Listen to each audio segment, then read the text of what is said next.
bẹ́ẹ̀ ni òjòjò ní sowó kó má lè nájà kòkòkò báyìí lára tá a lè pírí òun náà lòlògójì. mo ń fi eléyìí kí wa wípé a tún kú dédé àsìkò yìí níbi yòówù kẹtì láǹfààní láti máa darapọ̀ mọ́ mi lórí ìkànnì Àrólé bàbá 1010 TV níbi tá a ti ṣe bẹ́ẹ̀ gbàlégòdè mọ́ròyìn wá lájọ ọba alẹ bí nǹkan ṣe ń lọ káàkiri orígun mẹ́rẹ̀ẹ̀rin àgbàláyé ojú tẹ fún ojú náà ní fún etí tẹ fi ń gbàwé tí náà kò ní di láṣẹ lọ́wọ́ Elédùmarè. ire tí mo sùn wọlé òun wípé pírí báyìí lòlògójì àní bọ́kùnrin ẹyẹ wa lórí ìtẹ́ láṣẹ lọ́wọ́ Elédùmarè. àyànfẹ́ Elédùmarè ni ó máa wá ẹ̀yin tẹ́jọ́ lólùfẹ́ wa ẹ̀yin náà ní màá bá lórí ìkànnì yìí. ó kọ mi ò yípadà bẹ́ẹ̀ ṣe mọ̀ náà ni àyànfẹ́ òun náà lèmi ń jẹ́ kókó oníròyìn rẹ̀ ẹja sísọ lójú rẹ̀ ṣáájú ẹ̀kúnrẹ́rẹ́ ìròyìn báyìí. àwọn ọmọ ilé ìgbìmọ̀ asòfin ti gba àṣẹ Tinubu wọlé wọ́n sì ti buwọ́lù kí ìpínlẹ̀ Rivers kó máa tẹ̀síwájú gẹ́gẹ́ bí state of emergency táàrẹ̀ kéde. inú fu àyàfu la wà ní ìpínlẹ̀ Rivers báyìí torí a kò mọ ibi tí Fubara tó wà o. ajàfẹ́tọ̀ọ́ ọmọnìyàn ní ikọ̀ Niger Delta ló sọ èyí di mímọ̀. ètò inú ẹgbẹ́ òṣèlú Labour Party mẹ́hẹ̀ púpọ̀ èyí ni kò sì lè jẹ́ kí ẹgbẹ́ náà kó jáwé olúborí nínú ètò ìdìbò ọdún 2027 olùdíje sí ipò sẹ́nítọ̀ nínú ẹgbẹ́ òṣèlú ọ̀hún wọn ló sọ èyí di mímọ̀. ó dáa nígbà tọ́rọ̀ ti wá rí báyìí Àtíkù Abubakar Peter Obi Fáyẹmí pẹ̀lú El-Rufai náà ti kéde ìfọwọ́sowọ́pọ̀ àti ìjọṣiṣẹ́pọ̀ wọn láti yọ Tinubu kúrò lórí àlééfà tó bá di ètò ìdìbò lọ́dún 2027. ẹ jẹ́ n kúrò lágbọn òṣèlú báyìí ìjọba ìpínlẹ̀ Ọ̀yọ́ ti yọwọ́ ẹ̀sùn ìpànìyàn kúrò lára ẹjọ́ tí Oríyọmí Hamzat àtàwọn tó kù rẹ̀ tí wọ́n ń jẹ́ lọ́wọ́ ní ilé ẹjọ́ ní ìpínlẹ̀ Ọ̀yọ́. gbàgbó láàrin àwọn ọlọ́pàá méjì ní ìpínlẹ̀ Delta wọ́n lu ara wọn nílùkulù lórí ọ̀rọ̀ tí ò tó nǹkan wọ́n sì dèrò ilé ìwòsàn. àwọn agbébọn tó ti ṣe bẹ́ẹ̀ ṣekú pa Fúlàní mìíràn ní ìpínlẹ̀ Plateau báyìí lẹ́sùn pé wọ́n fẹ́ jí màálùú rẹ̀ gbé lọ. kúnrẹ́rẹ́ báyìí àwọn ọmọ ilé ìgbìmọ̀ asòfin ti gba àṣẹ Tinubu wọlé wọ́n sì ti buwọ́lù wípé kí ìpínlẹ̀ Rivers sì wà ní ipò state of emergency èyí tí Ààrẹ Bọ́lá Ahmed Tinubu tó kéde síta. kí máa ń ṣe ìròyìn tó jẹ́ tuntun máa pẹ̀lú bá ti ṣe mú wá ní gbogbogbà àti gbogbo àsìkò nípa ìkéde Ààrẹ Bọ́lá Ahmed Tinubu lórí ọ̀rọ̀ awuyewuye àti wàhálà lásìkò tí ń lọ ní ìpínlẹ̀ Rivers láàrin gómìnà ìpínlẹ̀ ọ̀hún àtàwọn ọmọ ìgbìmọ̀ asòfin ìpínlẹ̀ náà tó fi mọ́ mínísítà Nyesom Wike l'Àbújá nínú ibi tí wọ́n ti sọ bímọ wípé èdè àìyedè ti ń bẹ́ sílẹ̀ tálàáfíà ò sì fẹ́ jọba ní ìpínlẹ̀ Rivers nílẹ̀ tí Ààrẹ Bọ́lá Ahmed Tinubu tó ti ṣe ìbánisọ̀rọ̀ ìta gbangba tó sì ti kéde pé kí ìpínlẹ̀ ọ̀hún kó wà gẹ́gẹ́ bí state of emergency tó ti sọ bímọ wípé kí Fubara tó jẹ́ gómìnà ní ìpínlẹ̀ náà kó lọ rèé rọkúnlẹ̀ àti igbákejì rẹ̀ fún odidi oṣù 6 gbáko nígbà tó sì yan vice admiral láti máa tukọ̀ ìlú ọ̀hún. bẹ́ẹ̀ la sì ti múròyìn wá pé wọ́n ti búra wọlé fún ẹni tó jẹ́ vice admiral yìí tó sì ti bẹ̀rẹ̀ ètò ní ìpínlẹ̀ ọ̀hún.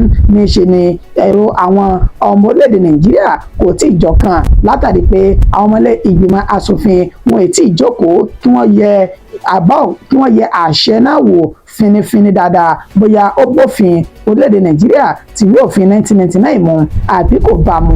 níṣe ni ọ̀rọ̀ ti wá bẹ́yìn yọ báyìí nígbà tí àwọn ọmọlé ìgbìmọ̀ asòfin náà tán jókòó níbi tá a ti rí àwọn tí wọn kò dé ní 243 nínú àwọn ènìyàn náà. ibẹ̀ ni wọ́n ti sọdúnmọ́ tó sì ti ṣe ètò ìdìbò tó ní kúlùkù wọ́n ti sọdúnmọ́ wípé àwọn faramọ́ ìgbésẹ̀ táàrẹ Bọ́lá Ahmed Tinubu gbé nípa bó ṣe kéde ìpínlẹ̀ Rivers láti lè jẹ́ kí àlàáfíà kó máa jọba ní ìpínlẹ̀ ọ̀hún lọ báyìí pẹ̀lú bó ṣe wà ní state of emergency. ẹni tó jẹ́ abẹnugan ilé ìgbìmọ̀ asòfin Tajudeen Abbas ó buwọ́lù wípé kí Ààrẹ Bọ́lá Ahmed Tinubu kó gbọ́ sọ́hún lórí àṣẹ tó ti pa nípa àwọn náà ṣe bẹ́ẹ̀ faramọ́ látàrí kí àlàáfíà tó lè jọba nípínlẹ̀ ọ̀hún. bẹ́ẹ̀ náà ló tún wá sọ dímọ̀ wípé wọ́n gbọ́dọ̀ gbé àwọn ìgbìmọ̀ jáde lórí ọ̀rọ̀ náà lẹ́yìn tí wọ́n bu ojú wo bí àlàáfíà àti kùdìẹ̀kudiẹ àtèdèàìyedè tí ń ṣẹlẹ̀ nípínlẹ̀ ọ̀hún bí ó sì ṣe bẹ́ẹ̀ lódò lọ́rẹ̀ẹ́ mú mi, that is National Committee. Ó ṣe pàtàkì láti gbé wọn dìde kóhun gbogbo kó lè padà bọ̀ sípò. Bẹ́ẹ̀ náà làwọn ti sẹ́nítọ̀ tán ga jùlọ ní ilé ìgbìmọ̀ l'Àbújá náà làwọn náà yóò bójú wo ọ̀rọ̀ ọ̀hún kí gbogbo ẹ̀ kó lè padà sòódó síbi tó yẹ kó bọ́ sí i. Inú fún àyàfu la wà ní ìpínlẹ̀ Rivers báyìí torí a kò mọ ibi tí Fubara wà o. Ajàfẹ́tọ̀ọ́ ọmọnìyàn ikọ̀ Niger Delta òun ló sọ èyí di mímọ̀. Ẹni tó jẹ́ ajàfẹ́tọ̀ọ́ ọmọnìyàn ti ikọ̀ Niger Delta olóyè Anams Sarah Igbe òun ló mà ti sọ̀rọ̀ jáde lórí mọ́ọ̀máwòrán Arise TV lẹ́ni níbi tó ti ń ṣàlàyé ọ̀rọ̀ pé láti ọjọ́ ìṣẹ́gun tí wọ́n ti kéde pé kí Fubara kó fi ọ́fíìsì ìjọba ìpínlẹ̀ Rivers kó fi kalẹ̀, ibẹ̀ ló ti sọdúnmọ́ wípé láti ìgbà náà àwọn kò tí ì gbúrò Fubara o. Ó láwọn àgbààgbà ní ìpínlẹ̀ ọ̀hún àti ikọ̀ Niger Delta wọ́n ti gbìyànjú láti kàn sí Fubara lórí ẹ̀rọ ìbánisọ̀rọ̀. Wọ́n ní ibi kọ̀ báyìí ni ọ̀rọ̀ já sí. Àwọn ò rí kí Fubara kó gbé ẹ̀rọ ìbánisọ̀rọ̀, bẹ́ẹ̀ ni ọ̀rọ̀ ìpè rẹ̀ kò tiẹ̀ já gaara láti lè ní gbólóhùn pẹ̀lú rẹ̀. Wọ́n ní ibi tó wà láti ìgbà yìí kò yé àwọn o. Wọ́n tún sọdúnmọ́ wípé níṣe ni ìjọba ti palẹ̀ Fubara mọ́ tó sì ní ẹ̀mí rẹ̀ ó ń bẹ nínú ewu gidigidi báyìí. Wọ́n ní tí kò bá wá rí bẹ́ẹ̀ níṣe ló yẹ kí ẹ̀rọ ìbánisọ̀rọ̀ rẹ̀ kó máa lọ. Ó sì yẹ kí àwọn ọmọ ibi tó wà gan pàtó láti lọ rí yọjú sí kí wọ́n bá a sọ̀rọ̀. Wọ́n ní ṣùgbọ́n láti ọjọ́ ìṣẹ́gun yìí àwọn ògbúrò siminalayi Fubara láti gbà táàrẹ Bọ́lá Ahmed Tinubu tó ti kéde state of emergency. Báyìí ni Sarah Igbe tó ti wá ṣe ní àlàyé pé a gbọ́dọ̀ káwọ́ gbéra lórí ọ̀rọ̀ yìí, a sì gbọ́dọ̀ súnlé rárá. Ó ní tá a bá ṣe bẹ́ẹ̀ tá à ń wo ọ̀rọ̀ yìí níran lórí bí ṣe ń lọ yìí nípa state of emergency, ó ní nǹkan yóò bàjẹ́ ju bí ó ṣe yẹ lọ. Ó ní òun rọ àwọn ọmọlédè Nàìjíríà tán jẹ́ tí wọ́n mọ ohun tó tọ́ àtúntò yẹ wípé ẹ jáde síta, ẹ jájọ ṣe ìfẹ̀hónúhàn láti tako àṣẹ tí Bọ́lá Ahmed Tinubu tó pa ní ìpínlẹ̀ Rivers yìí. Ó ní ẹjẹ́ àwò tá a bá ja ìjà títí ìpínlẹ̀ Rivers tá a káwọ́ gbéra tá a sì fọwọ́ lẹ́rán. Ó ní tẹni tó dé lamọ̀ rí àmọ́ tẹni tó ń bọ̀ o. Òun lọ̀rọ̀ ètò ìṣèjọba tó ń bẹ lóde yìí. Ó ní a gbọ́dọ̀ jàjà yìí láti fòpin sírú ìgbésẹ̀ táàrẹ Bọ́lá Ahmed Tinubu gbé kó má bàa tún wáyé ní àwọn apá ibòmíì lórílẹ̀‐èdè Nàìjíríà. Ètò inú ẹgbẹ́ òṣèlú Labour Party ó mẹ́hẹ̀ púpọ̀, èyí ni kò sì lè jẹ́ kí wọ́n ṣe bẹ́ẹ̀ jáwé olúborí nínú ètò ìdìbò ọdún 2027. Olùdíje sí ipò sẹ́nítọ̀ nínú ẹgbẹ́ òṣèlú ọ̀hún tẹ́lẹ̀ wọn ló sọ èyí síta. Ọ̀gbẹ́ni Adéfọlárìn Oríà tó jáde dupò sẹ́nítọ̀ àárín gbùngbùn ìpínlẹ̀ Ondo láti inú ẹgbẹ́ òṣèlú Labour Party lọ́dún 2023 ní ìpínlẹ̀ Ondo. Ó ti ṣe àlàyé wípé ìyapa pọ̀ láàrin ẹgbẹ́ òṣèlú Labour Party èyí tí kò sì lè jẹ́ kí ẹgbẹ́ náà kó rọ́wọ́ mú nínú ètò ìdìbò ọdún 2027 ní pàtàkì jùlọ nífigagbága pẹ̀lú ẹgbẹ́ òṣèlú APC. Nígbà tí ó ń ṣe àlàyé ọ̀rọ̀ yìí ní Àkúrẹ́ pẹ̀lú àwọn oníròyìn, ibẹ̀ ló ti ń sọ nímọ̀ wípé inú ẹgbẹ́ òṣèlú Labour Party inú ẹgbẹ́ náà tó bẹ́ẹ̀ láàrin wọn kò mú. Ó nítorí wípé kálukú ló fẹ́ di ipò aṣáájú mú. Ó ní bẹ́ẹ̀ náà ló sì fà á títí ètò ìdìbò sí ipò gómìnà ní ìpínlẹ̀ Ondo bó ṣe di rúdurùdu nínú ẹgbẹ́ òṣèlú ọ̀hún lẹ́yìn tó sì mú wọn tí wọ́n ní ìjákulẹ̀. Oníṣẹ́ ìgbàgbé wípé àwọn méjì ni wọ́n du ipò wípé èmi máa jáde ìwọ ló jáde níbi tá a ti rí ẹni tó jẹ́ olùdíje sípò gómìnà Ṣọlá Ẹbíṣẹ́ni àti Ayọ̀ Ọlọ́runfẹ́mi. Ó ní ẹ bá má gbàgbé pé ilé ẹjọ́ ló bá wọn yanjú ọ̀rọ̀ náà. Ó ní bó ṣe ń lọ lábẹ́lábẹ́ nínú ẹgbẹ́ òṣèlú Labour Party òun lẹ́rí wò. Ó ní bẹ́ẹ̀ onímọ̀ tara ẹni nìkan òun ló pọ̀ jù nínú ẹgbẹ́ òṣèlú ọ̀hún tó jẹ́ pé táwọn ò jẹ́ òun làwọn mọ̀ wọn ò fẹ́ kí àwọn ènìyàn míì kó tó àwọn. Ó ní gbogbo eléyìí ó ní kò lè jẹ́ kẹ́gbẹ́ náà kó rọ́wọ́ mú bó bá di ọdún 2027 nínú ètò ìdìbò sí ipò ààrẹ orílẹ̀-èdè Nàìjíríà. Ó tún fi ẹ̀sùn kan ẹgbẹ́ ọ̀hún pé níṣe ni wọ́n ń ṣe ẹgbẹ́ ẹlẹ́yàmẹ̀yà èyí tí kò sì bójúmu. Ó ní igun sígun àti àyè sí àyè òní oníkúlùkù ló ń jà fún. Wọn ò fi ọwọ́ sowọ́pọ̀ káàkiri orílẹ̀ Nàìjíríà tí ẹgbẹ́ òṣèlú Labour Party tó wà. Ó ní fún ìdí èyí ẹ má jà yín gbàdọ̀ sẹ́yìn gba bí wọ́n bá ń bá a lọ báyìí àní òsì ẹ̀yìn lọ́mọ adìyẹ ń tọ̀yá olọ̀rọ̀ Labour Party tó bá di ètò ìdìbò lọ́dún 2027. Ó dáa nígbà tọ́rọ̀ ti wá rí báyìí níṣe ni Àtíkù Abubakar, Peter Obi, Fáyẹmí àti El-Rufai náà ti sọ bímọ pé àwọn ṣetán láti fọwọ́sowọ́pọ̀ káwọn sì kó ẹgbẹ́ jọ láti tako ìgbésẹ̀ láti tako ètò ìdìbò ọdún 2027 láti yọ ààrẹ Bọ́lá Ahmed Tinubu kúrò lórí àlééfà ó bá di ọdún ọ̀hún.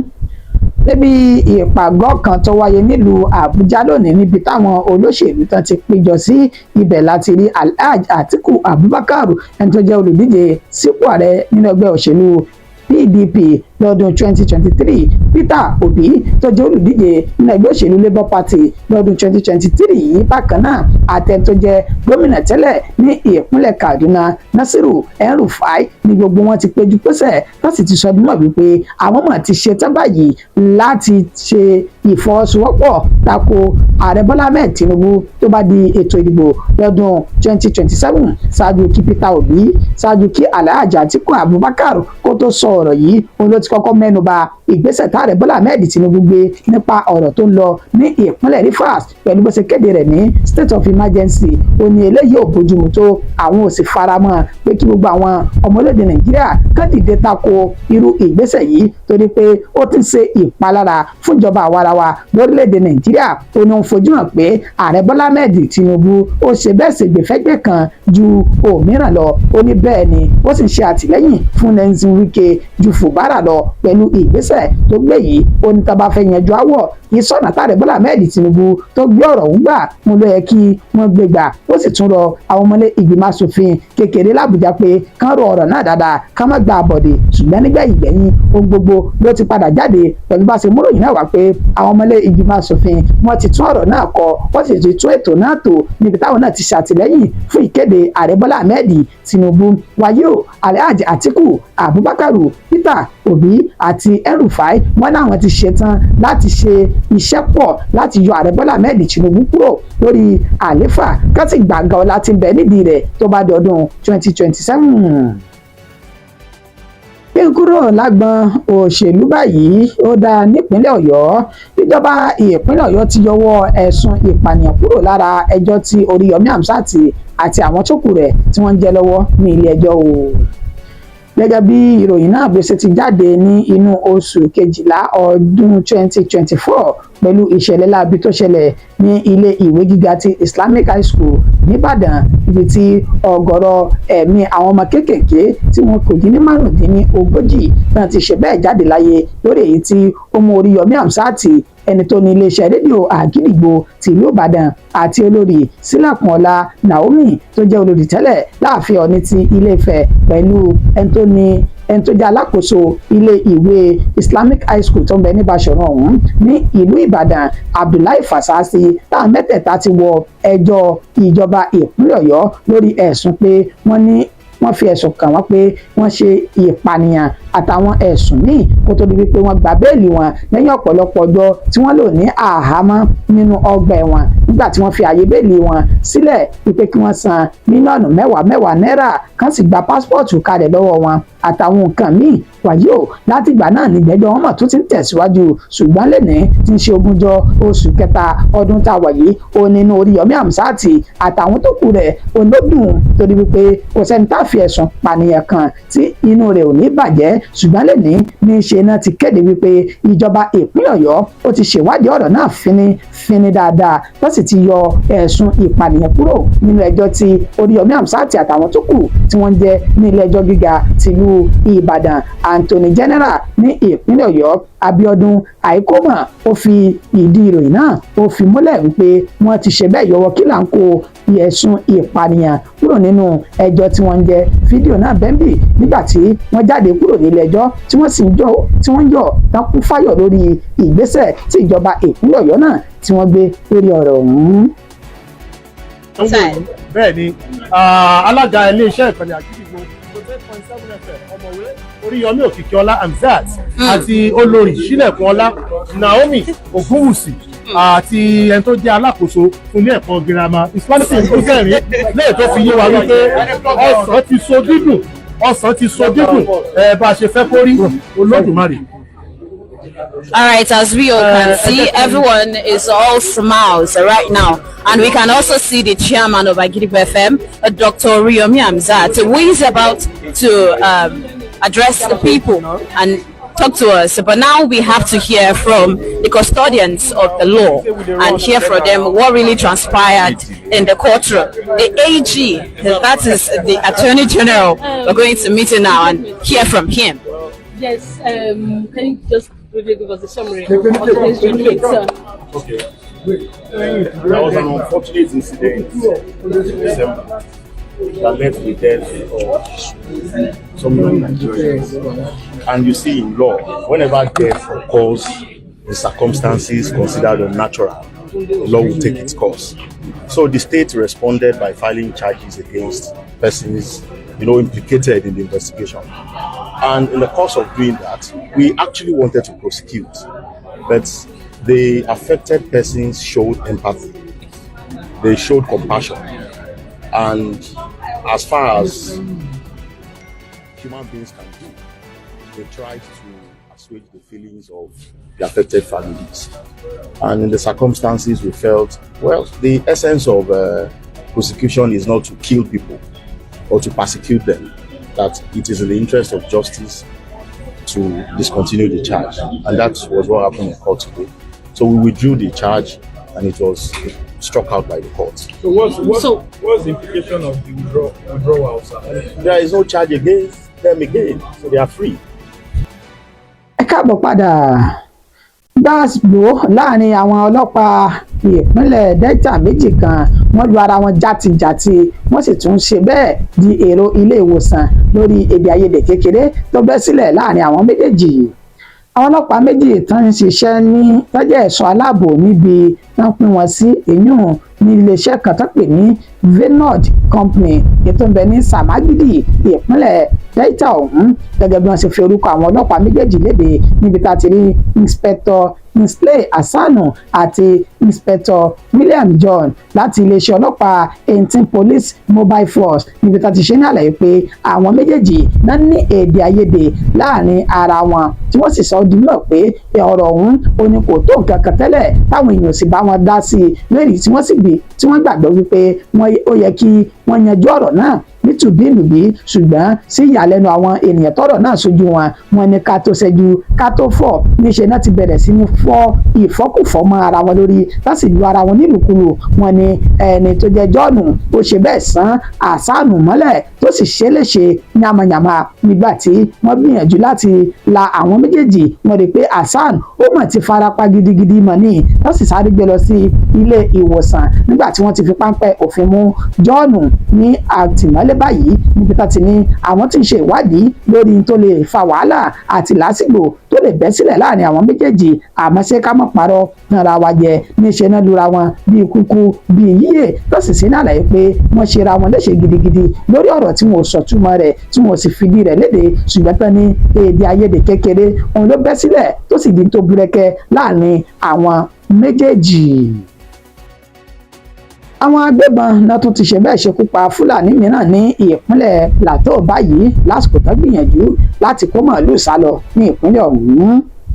Gẹ́gẹ́ bí ìròyìn náà bí ó ṣe ti ń tẹ̀ wá lọ́wọ́ láti ọ̀dọ̀ Zagalola Makama ó ní ní ìjọba ìbílẹ̀ Barkin-Ladi tí ń ṣe ìpínlẹ̀ Plateau ó ní ìṣẹ̀lẹ̀ náà ni ó ti wáyé pẹ̀lú bí àwọn agbébọn kan wọ́n ṣe ya wọ agbègbè ọ̀hún wọ́n sì náà yìnbọn ní kíkankíkan nílé tí ìró ìbọn náà tó dé tí ìgbọ́ ikọ̀ àwọn ọmọ ogun Fasanyama tó wà ní agbègbè ọ̀hún báyìí ni àwọn ọmọ ogun náà ṣe ìkọlù padà sáwọn oníṣẹ́ láabi agbébọn tó ń da omi àláfíà ibẹ̀ náà tó ń dà á láàmú nígbà tí wọ́n ṣe ìkọlù yìí níṣẹ́ náà ni àwọn agbébọn ọ̀hún wọ́n bá ẹsẹ̀ wọn sọ̀rọ̀ tó sì júbà ehoro ṣùgbọ́n ibi tí wọ́n ti ń ṣe bẹ́ẹ̀ ṣe àyẹ̀wò agbègbè náà ti rí òkú ẹ̀ńtọ́ pè ní Alhaji Muhammadu Adams tó jẹ́ Fúlàní darandaran lẹ́yìn tí wọ́n ní wọ́n ti ṣe bẹ́ẹ̀ gbẹ̀mí lẹ́nu rẹ̀ ní ẹ̀gbẹ́ ilé rẹ̀ tó wà pẹ̀lú àwọn màálù rẹ̀ wọ́n ní ìgbàgbọ́ wà pé wọ́n ní ìgbàgbọ́ tó wà ní pé nínú kó jẹ́ pé àwọn oníṣẹ́ láabi náà wọ́n fẹ́ kó màálù rẹ̀ wọ́n fẹ́ kó ṣe bẹ́ẹ̀ kán kó sá lọ kó tó di wípé àwọn ikọ̀ ọmọ ogun lẹ̀ yìí wọ́n wá ṣe ìkọlù náà wọ́n ṣe sí wọn padà. wàyí o ẹ̀mí Alhaji Muhammed Adams ó ti ṣe bẹ́ẹ̀ jáde láyé báyìí nígbà tí àwọn mọ̀lẹ́bí rẹ̀ tó sì ti sọ di mọ̀ pé wọ́n ti sin òkú ọ̀hún.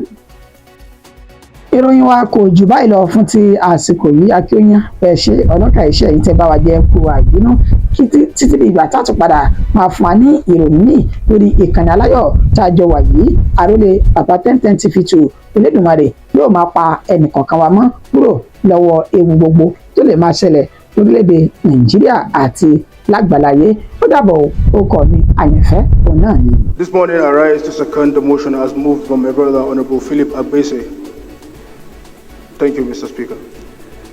Those who are in support of this additional insertion into the request of Mr. President should say aye. Those against should say nay. The ayes have it.